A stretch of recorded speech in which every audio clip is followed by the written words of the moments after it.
ये हमारा तो कल भी बताया था आप सभी को, अलौकिक जन्म स्थान दिल्ली ही है और बचपन से अलौकिक परिवार को ही देखा और अलौकिक पालना में रहे। लौकिक परिवार का उतना अनुभव नहीं रहा क्योंकि हमारे लौकिक माता पिता ही अलौकिकता में रहते थे और विशेष हमारे जो लौकिक पिता थे वो बिल्कुल हमें लौकिक में जाने की परमिशन नहीं देते थे। उनको लगता था ये कोमल पौधे हैं, इनको कभी भी कोई बहका कर पुरानी दुनिया का है ना रंग ना लगा दे, इसलिए कहीं जाने नहीं देते थे। और बचपन से हमको लक्ष्य देते थे कि ऐसा दीदियों जैसा बनना है, ब्रह्मा कुमारी, और ब्रह्मा कुमारी नहीं आदर्श ब्रह्मा कुमारी बनना है। तो लक्ष्य ही ऐसा दिया और फिर लौकिक में एक बार हम लोग लौकिक पिता के बिना माता जी के साथ नानी के घर गए थे। तो उस समय हमारे वहाँ भिलाई में जो है नानी का घर है, वहाँ सेंटर्स नहीं थे। तो उनके घर में कहीं भी शिव बाबा का फोटो भी नहीं था। तो बोले यहाँ तो शिव बाबा है नहीं, इसलिए यहाँ तुम सब कुछ खा सकते हो। वो लोग तो सब नॉन वेजिटेरियन थे, हमको तो बचपन से वो प्याज की भी बास नहीं अच्छी लगती थी। हम बोले हम तो नहीं खाएंगे, लेकिन मेरे लौकिक भाई को ऐसा लगा आज़ादी मिली है तो अवसर ले लिया जाए। प्याज के टोकरे में बैठा रहता था, तो वो भी खाया। और छोटी बहन ने भी एक दो बार जिद करके आमलेट खाना है बोला। मैंने बोला मैं तो कुछ भी नहीं खाऊंगी, जो मम्मी बनाएगी वही खाऊंगी, नानी का बना हुआ भी नहीं खाऊंगी। छोटे ही थे। फिर लौकिक माता जी को डर लगता था कि ये तो सब कुछ सच बोल देती है, अब ये पोल खोलेगी मेरा मायके आना बंद हो जाएगा। और सबसे पहला प्रश्न उन्होंने बताया, बताओ किस किस ने नियम तोड़े। मैंने कहा ये दोनों ने तोड़े, मैंने नहीं तोड़ा। इन्होंने प्याज भी खाया, सब खाया, नॉन वेज नहीं खाया। तो फिर बोले अब नानी के घर जाना बंद। फिर हमको हमेशा सेंटर्स पर छोड़कर जाते थे, माना मधुबन जाने के लिए जो मर्यादा थी कि बच्चों को नहीं लाना है, कभी नहीं लेकर जाते थे। एक ही बार ब्रह्मा बाबा ने, मम्मा बाबा दोनों थे, तो बाबा ने कहा बच्चे एक बार तो परिवार दिखाओ। ऐसे दिल्ली में तो मिलते थे, मम्मा बाबा को गोद भी ली है बहुत बार, लेकिन मधुबन में हम जब आगरा में थे तभी विमला दीदी के साथ गए थे। तो पूरा परिवार सहित गए थे उस समय। और मुझे छोटेपन से ही एक दादियों को देख करके ऐसा लगता था मैं भी ऐसी ही ब्रह्मा कुमारी बनूंगी, साड़ी पहनूंगी। और मुझे बोलते थे शादी करना, लौकिक वाले हैं ना, तेरी शादी बहुत अच्छे घर में करेंगे। हम शादी वादी मैं तो नहीं करूंगी। वो बचपन से ही बोलना शुरू करे शादी करेंगे, तेरी शादी करेंगे। और मैं रोती थी, शादी मना, बाबा बोलते हैं ना ये कत्लेआम होता है, काम कटारी चलाते। मेरे को ऐसा, मैं ऐसा विजुअलाइज करती थी कि एक बड़ा सा चाकू लेके दूल्हा आता है, वो काट देता है। क्योंकि हम लोगों में तो तलवार पहन के आते हैं ना वो सरदार लोग, तो कटारी से काट देते हैं। तो मेरे को शादी नहीं करने, बहुत जोर जोर से रोती थी। तो हमारी टीचर की भी एक बार शादी हो रही थी, मैं 8th क्लास में थी, मैं बहुत रोई। तो मेरी फ्रेंड्स बोली क्यों रो रही है। मैंने कहा अभी इसको काट देंगे ना कटारी से। तब तक भी मेरे को पता नहीं कि शादी कटारी क्या होती है, काम विकार क्या होता है, पता ही नहीं था। तो वो लोग बोलते थे ऐसा, मेरा फेस पर हाथ लगा कि इनोसेंट है, बड़ी इनोसेंट है, इसको कुछ पता नहीं है। तो हमने लौकिक में कभी अपने माता पिता को भी इकट्ठे बैठा हुआ नहीं देखा। बहुत मर्यादाएं, जो साकार बाबा के समय पर कोई एक दूसरे को स्पर्श नहीं करना, एक कमरे में नहीं सोना, तो हमने कभी कुछ ऐसा सीन देखा ही नहीं कि हमको लगे कि ये प्रवृत्ति है। और आगरा में हालांकि हम बड़े बड़े हो गए, 9-10 साल के, तो भी कोई युगल गर्मी के दिनों में इकट्ठे ऐसा बाहर दरवाजे पर बैठते थे तो हम लोग वहाँ खड़े होकर बोलते थे, शेम शेम, देखो ये आदमी के साथ बैठी हुई है औरत। तो वो लोग फिर बोलते थे, प्रीतम तेरे बच्चों को जरा संभालिए, क्या हमको भाई बहन बनाना चाहते क्या? हाँ, ऐसा हमको शेम शेम बोल के जाते हैं, तो हमको क्या पता। तो हमारे माता जी बोलती, मेरे को भी जब किसके घर भेजते थे तो मेरी माँ को मैं बोलती थी, मैं नहीं जाती, उसका बाप बैठा हुआ है, उसके पति को उसका बाप बना देती थी। तो माना हमने प्यूरिटी का जो दृश्य देखे ना कि पवित्रता क्या है, हमारे मन में कितनी पवित्र भावनाएं होनी चाहिए, और साथ साथ शुद्ध भोजन। बचपन से हमने बाहर का कभी खाया नहीं, फिर बीच में कभी कभी मिठाई आदि खा लेते थे। रिश्तेदार बहुत गुस्सा करते थे कि इनको मिठाई भी नहीं खाने देते हो, इतना क्या सख्ती से इनको नियम पालन कराते हो। तो जब हम हैदराबाद में आए तो हमारे लौकिक पिताजी ने सोचा छुड़ाया कैसे जाए इनको। तो एक बहुत बढ़िया मिठाई की शॉप थी, आगरा मिठाई भंडार, बहुत फेमस है, वहाँ ले गए। बोले क्या खाना है? तो हमने कहा गुलाब जामुन और रबड़ी खाएंगे। वो इतना बड़ा सा गुलाब जामुन था, उसको देख करके ऐसा लग रहा था कैसे खाएंगे। बोले दो दो खाने हैं, नहीं खाए तो तुमको सजा दूंगा, खाना ही पड़ेगा। अब वो रबड़ी का भी इतनी बड़ी कटोरी, वो भी खाना है पूरा तीनों को। हम लोग खा करके उस दिन बोले बस आज के बाद हम कभी नहीं खाएंगे। फिर खाया भी नहीं हमने कभी बाहर का। और जब मैं जानकी दादी के पास गई, दादी ने सोचा 16 साल की खाती होगी, बाहर की कोई मिठाई आई तो बोला तुम खाएगी, खाती होगी ना? मैं बोला नहीं दादी, मैं बचपन से हमने छोड़ दिया है, मैं तो नहीं खाती है। दादी को भी आश्चर्य लगा, क्योंकि बड़े बड़े ज्ञान में चलने वाले भी बाहर की चीज़ें नहीं छोड़ते हैं। खान पान के साथ साथ हमें बचपन से, क्योंकि आप सबको पता है उस समय दिल्ली में मम्मा बाबा के समय पर क्लास जो है सुबह सुबह होती थी 5:30 बजे। तो मिलिट्री एरिया से, मना कैंट एरिया से सिटी में आना राजौरी गार्डन तक साइकिल पर आते थे, और हम 3 छोटे छोटे बच्चे और माता पिता 5 सवारी एक साइकिल पर आते थे।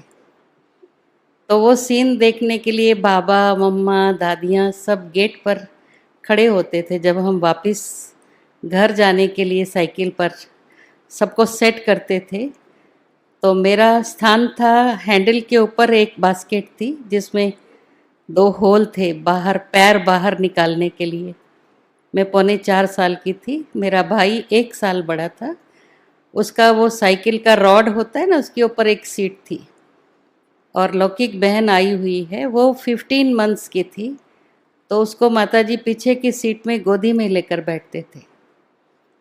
तो बाबा को बहुत अच्छा लगता था, कितनी लगन है, सुबह सुबह आते हैं, हमको अमृत वेले उठाते थे, स्नान करा कर लेके आते थे।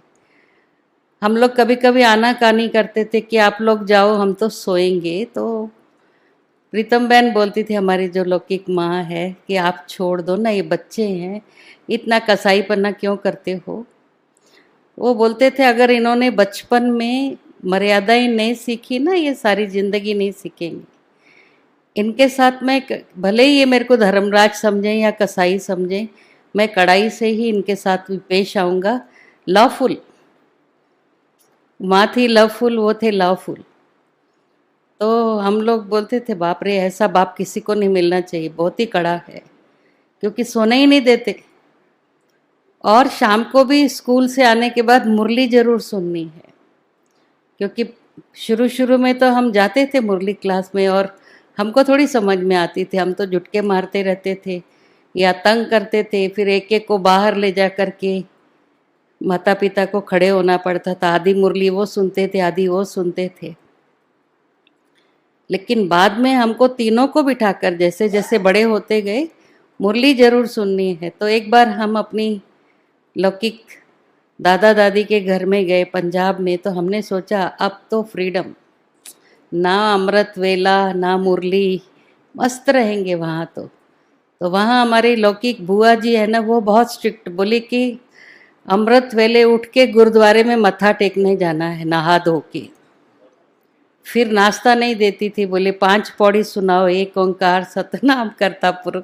अरे बाप रे, हम लोग इतना सुपर फास्ट पढ़ते थे, एक ओंकार सतनाम, जल्दी दो बुआ जी भूख लगी है। तो हम बोलते थे, नमाज बख्शाने गए, रोजे गले पड़े, यहाँ पर भी छुट्टी नहीं। नानी का घर ही अच्छा, वहाँ कोई नियम नहीं, कुछ नहीं, गुरुद्वारा नहीं, माना मर्जी है, जब मर्जी उठो जब मर्जी खाओ, पर वहाँ जाने नहीं देते थे। एक ही बार गए, फिर उसके बाद जब खुद जाते थे लोग लेकर जाते थे, और मुरली सुनाने के बाद ही नाश्ता खाने का है। उस समय तो बहुत ऐसा लगता था, पता नहीं क्या हमारा जीवन बनेगा, हमारा सारा जीवन ऐसे ही बस त्याग तपस्या वाला, ना एंजॉय करना, ना रंगीन कपड़े भी नहीं पहने देते थे, स्कूल यूनिफॉर्म, और घर में आए तो वाइट कपड़े।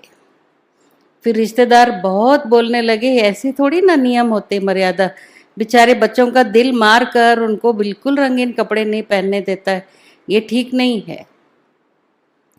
थोड़ा थोड़ा पहना तो भी लाइट कलर से पहनते थे बहुत। मुझे तो मना ब्राइट कलर या फैशन ये बिल्कुल पसंद नहीं था, क्योंकि मेरे को तो मेरे लौकिक टीचर और फ्रेंड्स सभी बोलते थे ये सन्यासी है, आ गई सन्यासी। कुछ भी मना खाने पीने का, वो लोग बोलते थे आज ये खाएंगे वो, मैं तो जो घर से लेके जाती थी वही खाती थी। और हम जब हैदराबाद में आए थे तो शुरुआत जो है हमारे लौकिक माता पिता ने की थी, और उनको आदत क्या थी कि जब तक यज्ञ में कुछ दिया नहीं है खाना नहीं है, और यज्ञ में, यज्ञ के प्रति अगर कोई कुछ देता है, जैसे आगरा में थे तो माताओं को बहुत प्यार आता था, तो प्रीतम बहन को बोलते थे हम आपके लिए पापड़ अचार देंगे। हमारे लौकिक पिताजी बोलते थे ये लोग आए ना घर में लेकर के इतना दूर से, सेंटर पर क्यों नहीं दिया इन्होंने। नेक्स्ट डे मॉर्निंग में ही सेंटर पर पहुंचाते थे कि ये माताएं पापड़ लेकर आई, अचार लेकर आई हमारे घर में। तो उनको तो लगता होगा टीचर्स को कि थोड़ा तो रखा होगा इन्होंने, इतना भी नहीं रखने देते थे, क्योंकि यज्ञ के साथ हमें बहुत ऑनेस्टी से चलना है। यज्ञ से लेना नहीं है, जितना हो सके देना है सेवा।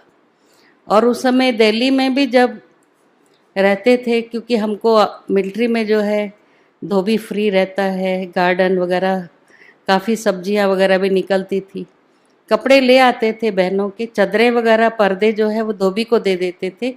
साड़ियों से तो पकड़े जाएंगे ना, ये वाइट साड़ियाँ किसकी लेके आते, वो खुद धोते थे, दोनों इस्त्री करके ले जाते थे। वो यज्ञ सेवा का ही रिजल्ट हमने देखा है कि आज बाबा ने हम सबको इतना स्ट्रांग, पूरे परिवार को, जैसे आज बाबा ने कहा ना तुम सब एक एक जो है चैतन्य झाड़ हो, तो झाड़ की तरह बाबा ने खड़ा रखा। भले ही हमारे भाई बहन दोनों ने शादी की, लेकिन बहन अभी भी बाबा की बच्ची है। और हम जब हैदराबाद में आए, सेंटर तो कोई था नहीं, जो भी माताएं लाती थी, तो हमारे लौकिक पिताजी एक नियम रखे हुए थे कि कोई भी चीज़ आए उसको हाथ नहीं लगाना जब तक मैं न देख लूँ, चाहे कोई हरी सब्जियां लाए। और तब तो जब हम आए थे 68 में, 68-69 के बीच में ही आए थे, बाबा भी तभी हम वहाँ पहुँचते ही अव्यक्त हो गए। और वो सब्जियों का भाव क्या होगा, 2 आना 1 आना 5 पैसे में हरा धनिया वगैरह आता था। माताएं थोड़ा भी लाती थी ना, इतना उतना तो रखो, मैं भाव पता करके आऊँगा। उसका एक भंडारी रखे थे, मधुबन की भंडारी में डालने के बाद उसको स्वीकार करेंगे। कोई फ्रूट को हम टच नहीं कर सकते थे। हमको बोलते थे तुम लोग अभी बच्चे हो, है ना, और हम दोनों भी गृहस्थी हैं, हमको हक नहीं है ये माताओं का जो लाया हुआ फ्रूट है वो बांट देते थे क्लास में। और अगर तुमने खाया ना, इसका इतना दंड होगा, तुमको 100 गुना दंड पड़ेगा।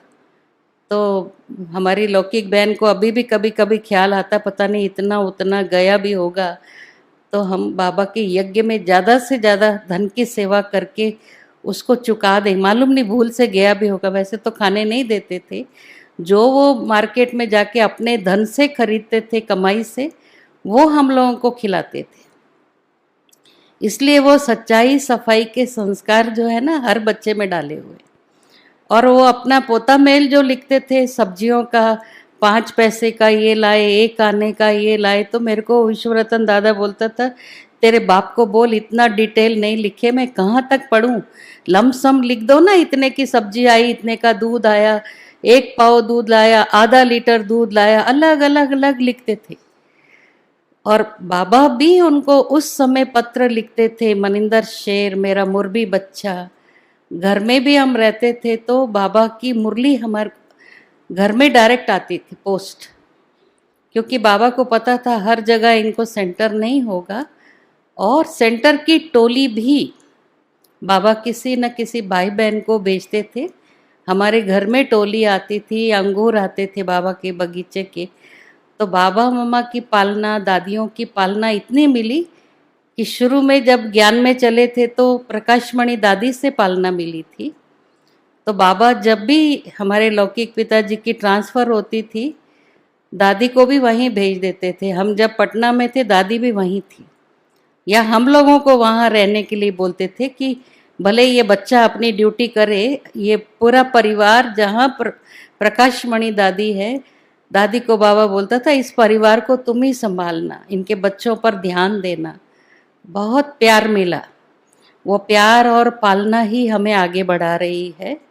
और ये जो संस्कार हमारे लौकिक पिताजी ने कि बाबा के यज्ञ में बहुत ईमानदारी और वफादारी रखनी, कभी भी कोई माताएं सोना लाएं, चांदी लाएं, कभी ऐसा भी नहीं, देखने भी नहीं देते थे, बस इसको बंद करके रख दो, और मधुबन जाकर तुरंत पहुंचा कर आते थे कि ये सोना आया। और इतना उस समय शुरू शुरू में जब हम आए थे हैदराबाद में, मारवाड़ी माताओं ने बहुत सा धन दिया, सोना, हीरे जवाहरात। दादी आई तो पेटी भर के दिया उन्होंने। दादी बोलती थी सारा पूरे सेंटर भारत के एक तरफ, हैदराबाद एक तरफ। तो कई बार हमको बॉम्बे की बहनें पूछती थी कि दादी इतनी महिमा क्यों करती है, तो हमने बोला हमको पता नहीं है, हम तो दिल देते बाबा को, हम कोई पैसों से तो नहीं तोलते बाबा को, हमारा दिल बाबा के दिल से मिला हुआ है और दादी के दिल में हम हैं, इसलिए दादी महिमा करती, बाकी हम महिमा के लिए कुछ सेवा नहीं करते। और हम सचमुच गीता पाठशाला शुरू की थी, और अभी मन चित में भी कभी नहीं था कि हमारा ही परिवार निमित्त बनेगा। बहुत कोशिश किए, जब हैदराबाद में आए तो पहले नारायण दादा जो रोजी बहन के लौकिक फादर हैं, उनके साथ इतना घूमे कि कोई मकान मिल जाए रोजी बहन को। उस समय वो मना सेंटर नहीं था उनको, पर्सनल कुछ हुआ नहीं। फिर हम आने से पहले वहाँ पर एक निहाल दादा और द्रौपदी दादी युगल थे, वो यज्ञ के आदि से थे, जो आप सब सुने होंगे, पुष्प शांता दादी और आत्म मोहिनी दादी जो बॉम्बे में कोलाबा में रहते, उनका भाई था। तो फिर बाद में पुष्प शांता दादी ने कहा यहाँ आत्म मोहिनी के लिए आप सेंटर बनाओ। बहुत समय वो हमारे घर में रह कर के सेवा भी किए और बहुत कोशिश की, तब कोई मकान ही नहीं देते थे, क्योंकि मारवाड़ियों का मोहल्ला था ना, तो वो लोग बोलते थे ये सरदार लोग हैं ना, इन्होंने मांस वगैरह खाया हुआ है, वो अंदर से निकला नहीं है, इसलिए इनको नहीं देना। और फिर जब पता चला ये ब्रह्मा कुमारी भाई बहन बनाते हैं, इसलिए भी नहीं देते थे। बाद में फिर धीरे धीरे मकान मिला भी चिकड़पल्ली में, और मैं बहुत छोटी थी तब से, मैंने बताया ना, ब्रह्मा कुमारी बनने का बहुत इंटरेस्ट था। और साकार बाबा को मैं जब 8 या 9 वर्ष की थी, आगरा से जब पहली बार गए थे, तब संकल्प सुनाया था, बाबा मुझे समर्पित होना है। तब तो बाबा ने ये कहकर भेज दिया कि अभी तुम छोटी बेबी हो, थोड़ा पढ़ लिख कर आओ, तो बाबा फिर आपको देश विदेश में सेवा पर भेजेगा। मुझे उस समय पता नहीं था देश क्या होता है, विदेश क्या, छोटे बच्चे थे ना। आजकल के तो बच्चे भी बड़े स्मार्ट हैं, उनको सब मालूम है। तो मैंने सोचा कोई गांव में बाबा भेज देगा। तो मैं छोटे छोटे बर्तन अपने माता पिता को बोलती थी, क्योंकि छोटे छोटे हाथ थे ना, तो मुझे छोटी सी कढ़ाई, छोटा से बर्तन, छोटा सा स्टोव लेकर देना तो मैं भोग बनाऊंगी। और मैं कोशिश भी करती थी, जब ये लोग सेंटर पर चले जाते थे भोग बनाने की कोशिश करती थी, पर हमको प्रपोर्शन तो मालूम नहीं होता था ना, घी कितना डालना हलवे में तो जल जाता था, फिर खड्डे में डाल देते।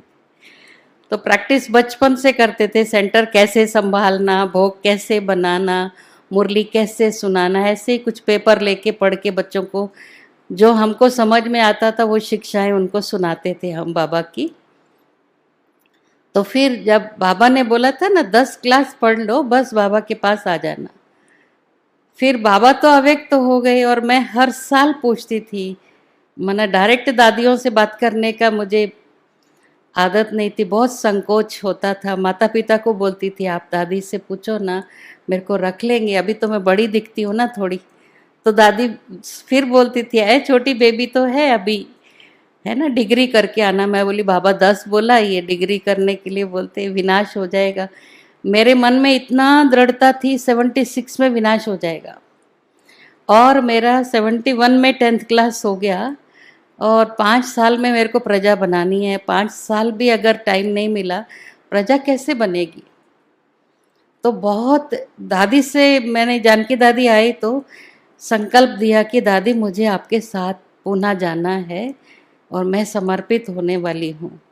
दादी बोली ये तो बहुत छोटी है, क्योंकि बहुत पतली थी, अभी तो मेरी डबल से भी ज़्यादा पर्सनैलिटी है। तो 16 साल की थी, दादी बोलती 12-13 साल की तो लगती है, ये बहुत छोटी बेबी है। फिर हमने सोचा दादी आज शाम को तो जाने वाली है और आज एक ही दिन की बात है। बहुत रात को रोई मैं, जब दादी ने मेरे को मना कर दिया कि नहीं इसको और पढ़ाना है। तो मैंने अपने माता पिता को डराया कि अगर आप लोग मेरे को समर्पित नहीं होने देंगे ना तो फिर देखना, अगर मेरी बुद्धि विचलित हो गई और मैं आपको बोल दूं कि मेरे को ज्ञान व्यान पसंद नहीं है, आपको धर्मराज की सजा मिलने वाली, याद रखो।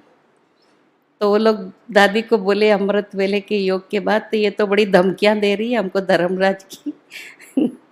और इसको तो बहुत दृढ़ संकल्प है कि बाबा ने जो कहा है वो मुझे करना है। तो मैंने फिर एक युक्ति सोची अभी, क्योंकि मैं सूट में तो बहुत छोटी लगती हूँ और मैं स्कर्ट ब्लाउज भी पहन के जाती थी स्कूल में, तो अभी मैं साड़ी पहन लेती हूँ। तो मेरे पास एक ही फुल ब्लाउज और एक साड़ी थी और गंडी की, तो उसको ज़रा मैं अच्छे से फैला के थोड़ी मोटी भी दिखूं बड़ी भी दिखूं, योग में बैठ गई। और जैसे दादी जी आए तो मैं उतर के सामने बैठ गई, और मैं उस समय बाबा के सामने संकल्प कर रही थी कि बाबा आज आप जब वाइट लाइट हो तो दादी के मुख से पहला वचन निकले कि ये लड़की मुझे पसंद आ गई। और ऐसा ही हुआ, दादी ने पूरा एक टक मुझे दृष्टि दे रही थी और जैसे वाइट लाइट हुई दादी ने कहा आज ये कुमारी मुझे पसंद आ गई, मैं ले जाऊंगी। फिर तो मैंने अपने लौकिक पिताजी को बोला अभी आप नाश्ता नहीं खाना, सीधा चलो दुकान में। उनकी कपड़े की दुकान थी, मेरे को 2 सूट का कपड़ा, 2-3 तो थे मेरे पास वाइट, बाद में आप ले आना, बॉम्बे से इधर उधर जाते रहते हो ना आप। और मैं अभी शांता बहन जो विजयवाड़ा में है ना, वैसे उसका नाम कांता था, मैं उसके घर गई, बंधन में थी। मैंने बोला तुम मेरा शाम तक 2 ड्रेस सिल दे, मेरे को दादी के साथ जाना है। बोली तू तो बड़ी खुश है। हाँ, मैं बोली मैं पसंद आ गई ना दादी को, बहुत खुश हूँ, मैं समर्पित हो गई अभी।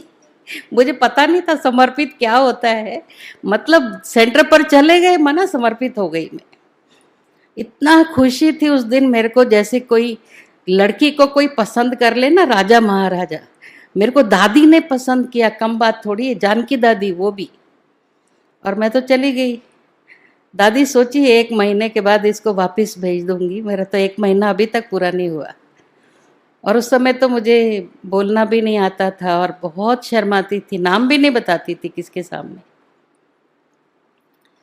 फिर दादी ने बोला हमारे लौकिक पिताजी को, तो गूंगी है, इसको क्या करना है, मुझे बोलती नहीं है कुछ भी। उन्होंने बोला इसकी चोटी खींच के 2-4 थप्पड़ लगाओ, अपने आप बोलेगी, वैसे बोलती कम ही थी मैं। तो दादी ने भी मुझे बहुत मर्यादाओं में चलाया, जैसे लौकिक में लौकिक पिताजी का जैसा था उतना दादी जी भी अमृत वेले के ऊपर बहुत ध्यान खिंचवाती थी। इतना अच्छा अमृत वेला करना कि हमारे कॉम्प्लेक्स में जो भी लोग रहते हैं ना अपार्टमेंट में, उनको आपका साक्षात्कार हो और वो आपका दर्शन करने के लिए नीचे उतर के आए। तो हम लोग सोचते थे भाई दादी आपके जैसा योग तो हमारा नहीं होगा, और इतना सब कुछ सिखाते थे। देखो जब सेवा भी करते हो ना, कर्मणा सेवा, ऐसे नहीं साड़ी अपनी सूट सारा गंदा कर लिया और माताओं को तरस पड़े बेचारी, सारा काम तो यही करती हल्दी मिर्ची लगा के, तो ऐसा नहीं करना है। उस समय वो भी नहीं था कि एप्रिन पहन करके काम करे। दादी तो दिखाती थी हमको, देखो मेरे साड़ी पे दाग आया, कुछ भी नहीं, तुम देख कैसा कर लेती पूरा ड्रेस, फिर बदल कर आओ बोलते थे माताओं के सामने, ऐसा नहीं रहना। तो वो सब मना कैसे देवताओं का काम कैसा होता है, कितनी स्वच्छता से करना है, कितनी पवित्रता होनी चाहिए। बाबा के यज्ञ के साथ दादी हमको यज्ञ सेवा के लिए भी सुनाती थी, देखो मैंने पाई पाई बाबा के यज्ञ में दी। तो वो तो हम अपने माता पिता को भी देखे कि कुछ भी नहीं रखा उन्होंने, ना धन रखा ना सब कुछ प्रॉपर्टी रखी, क्योंकि हम दिल्ली में रहते थे तभी एक प्लॉट खरीदे थे। और शुरू में तो बाबा दादियों के समय पर ही बोलता था 5 साल अगली दिवाली नहीं आने वाली, तो विनाश होने वाला है, तो इन्होंने अपनी जमीन जायदाद सब बेच दिया, जो भी था इनके पास चल अचल संपत्ति। जैसे ब्रह्मा बाबा को संकल्प आया, हम लोग इतने छोटे थे, किसी का भविष्य नहीं सोचा। तब हमारे लौकिक में सभी जो नानी या दादी का परिवार है वो लोगों ने बोला जो भी करना होगा, इनके बच्चों की शादियां वगैरह हमको ही करनी होंगी, अभी इनको प्रीतम को कुछ नहीं देंगे, अब जो देना होगा इनके बच्चों को ही देना होगा हमको, तो हम तो तुम्हारे को पैसा नहीं देंगे, तुम सब ब्रह्मा कुमारियों को दे देते हो।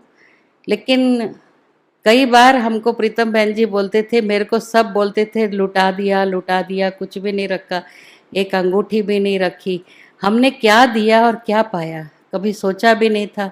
200-250 गज का एक प्लॉट दे भी दिया तो क्या हुआ, आज बाबा ने इतनी बड़ी लैंड, वैसे 34 एकड़ ऑफिशियली लिखी हुई है, परंतु हमारे पास है 45 एकड़ से ज़्यादा, क्योंकि पीछे जो हाई टेंशन वायर्स है ना उस तरफ एक रोड आने वाली थी, और हमारा किचन डाइनिंग है ना उस तरफ भी आने वाली थी रोड, जो एयरपोर्ट को जाने वाली थी, पर गवर्नमेंट चेंज होने से वो सारा प्लान चेंज हो गया। बाद में मेज़रमेंट किए थे तो हमने कहा ये हाई टेंशन वायर के 50 फीट उधर और इधर हम कुछ कंस्ट्रक्शन तो कर नहीं सकते। तो उसको फिर बोले कि आप भले यहाँ पर आप कलेक्टर को लिख के दे दो कि हम ग्रीनरी डेवलप करेंगे। तो वो भी मेरे मन में नहीं था, क्योंकि जब ज्ञान सरोवर बन रहा था तो दादी जी ने एक बार सभी बहनों को बिठाकर कहा था 25% आप लोग अपना बैंक बैलेंस खाली कर देना, 25% तो दो कम से कम। तो मेरे को लगा दादी हमारी माँ है, हमको 25% दादी ऐसा रिक्वेस्ट कर रही है तो ठीक नहीं है।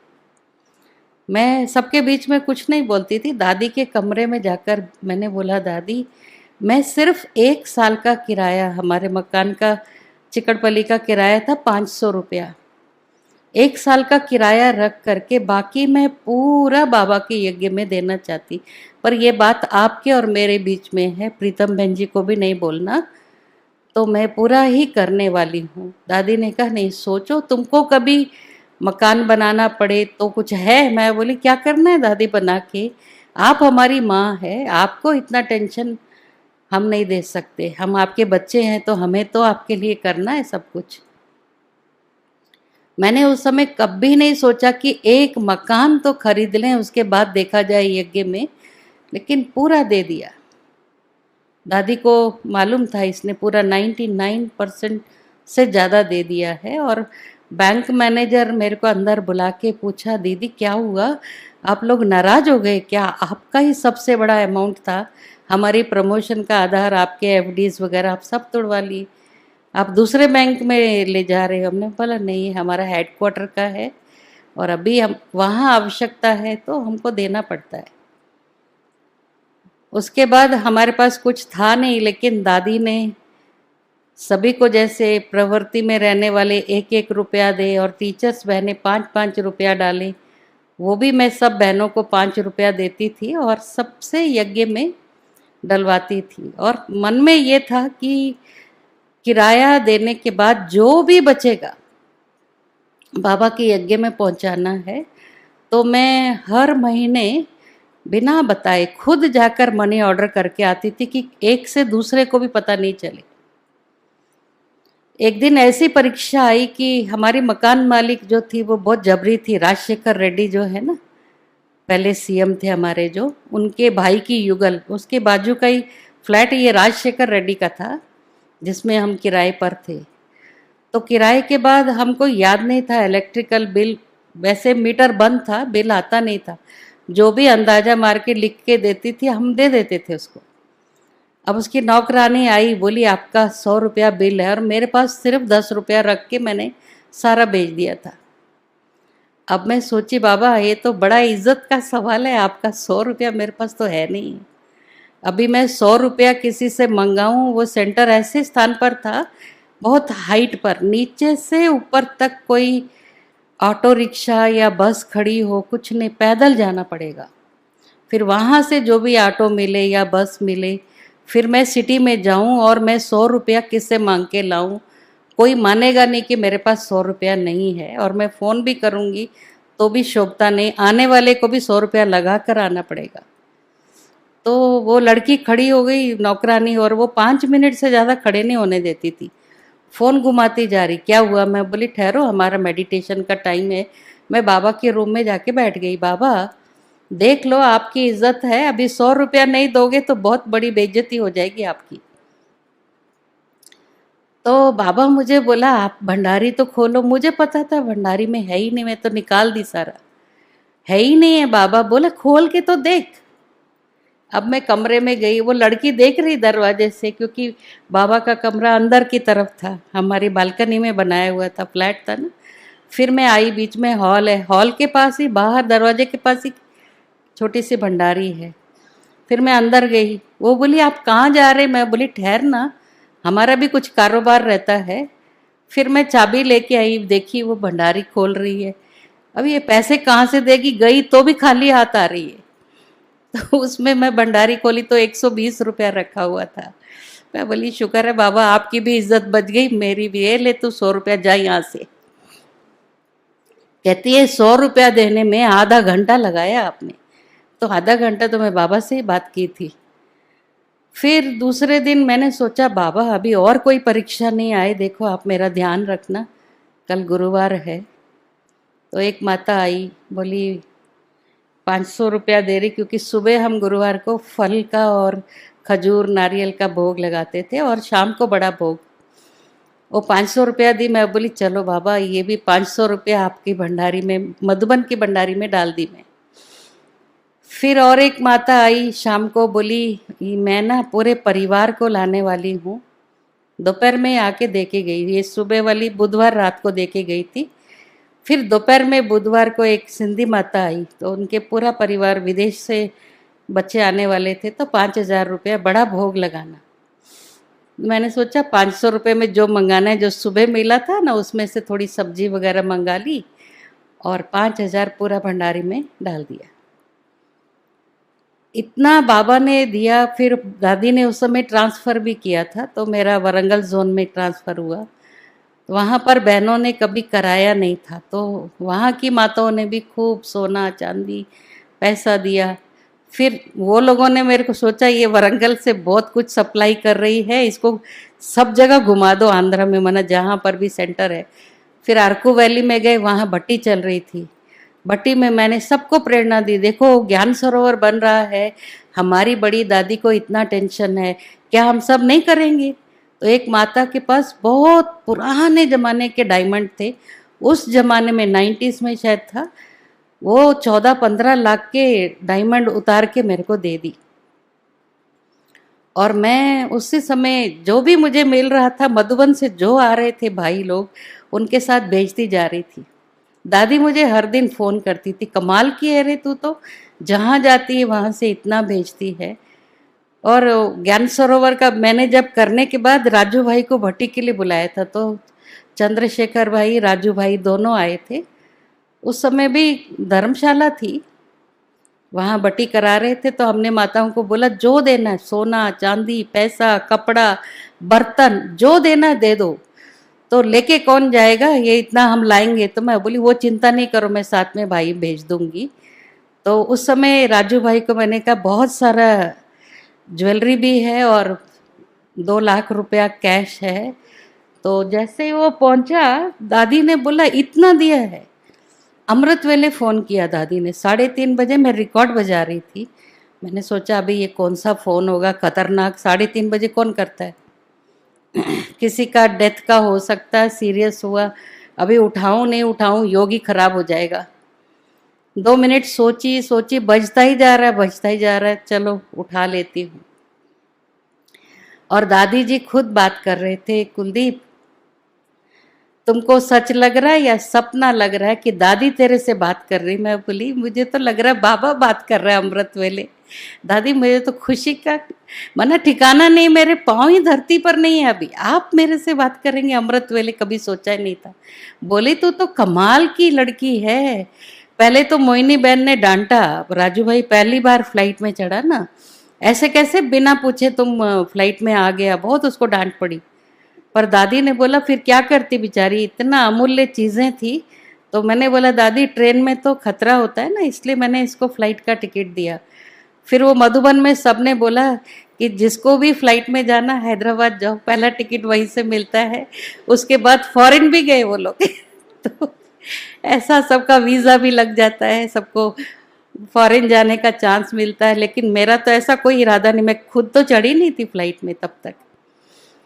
तो इस तरह से दादियों का प्यार, दादियों के जो वरदान है वही मुझे आगे बढ़ाते रहे। और दादी हर बार ये बोलती थी बाबा तुझे छप्पड़ फाड़ के देगा, इतना देगा, 4 गुना 8 गुना करके इतना देगा, तू संभाल नहीं पाएगी। सचमुच जब लैंड मिली, मैं दादी को बोली मुझे तो नहीं चाहिए दादी, मैं नहीं संभाल सकती।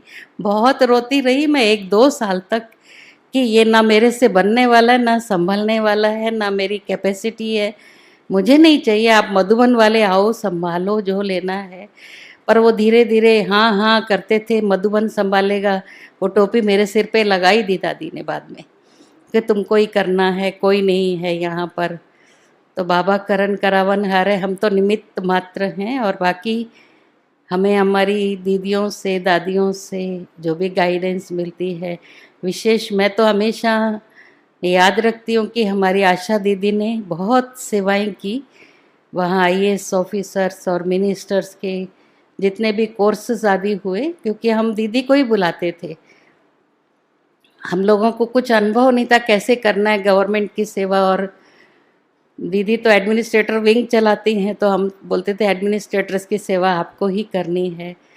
तो सेक्रेटेरिएट में भी पहला पहला कोर्स दीदी के द्वारा ही चंद्रबाबू नायडू ने रखाया था। तो हम उस समय न्यूज़पेपर में मीडिया वालों ने डाला कि ब्रह्मा कुमारियों का सबसे पहला अटैक क्या है सेक्रेटेरिएट के ऊपर हो गया है। और फिर सेक्रेटेरिएट में जाने के लिए बहुत फॉर्मेलिटीज़ रहती, फॉर्म भरना, पास लेना। लेकिन चंद्रबाबू नायडू ने बोला था ब्रह्मा कुमारी ओम शांति बोलते इनको एंट्री देना है, कोई इंक्वायरी नहीं करना, सीधा भेज दो।